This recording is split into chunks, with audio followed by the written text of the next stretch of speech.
This question, I'm going to consider the brothers, and then I'm just going to make an assumption about, or let's go with Alfred as the first one. I'm going to imagine that they are telling the truth and see what happens. So if Alfred is telling the truth, then Bernard is the youngest. So if I write them in order, Bernard would be on the left. Now, Horatio then says Bernard is the oldest, so immediately they must be lying.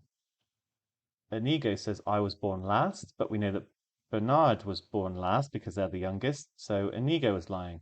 And then Bernard says I'm neither the youngest nor the oldest, but we know they are the youngest, so they're also lying. Now, because it says two are lying and two are telling the truth, this is an impossible situation. This couldn't have actually have happened, which means we know for absolute certainty that Alfred was lying. So Bernard is not the youngest, in fact.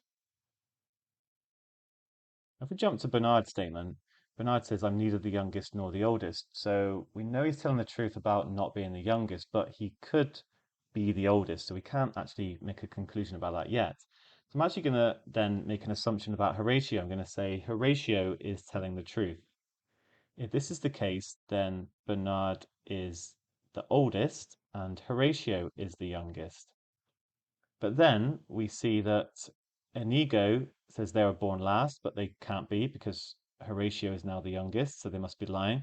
Bernard says, I'm neither the youngest nor the oldest, but now they're lying. So again, we've got three people lying, which means we're basically onto our last possibility. It must be that Alfred is lying, but it must also be that Horatio is lying, which means that it's Bernard and Inigo that are telling the truth. Let's just check their statements. So we know that Bernard is not the youngest, can't be.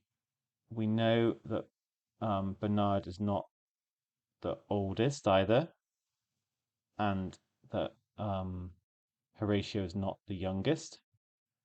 Inigo says they were born last, so that could be a possibility. And then Bernard says, I'm neither the youngest nor the oldest. So we don't know exactly where Bernard goes, but there's no like contradiction or anything at this point. So this could be possible. And the main thing is that because we know two are lying and two are telling the truth, this is the only possible scenario that would make any sense, which leads us to A.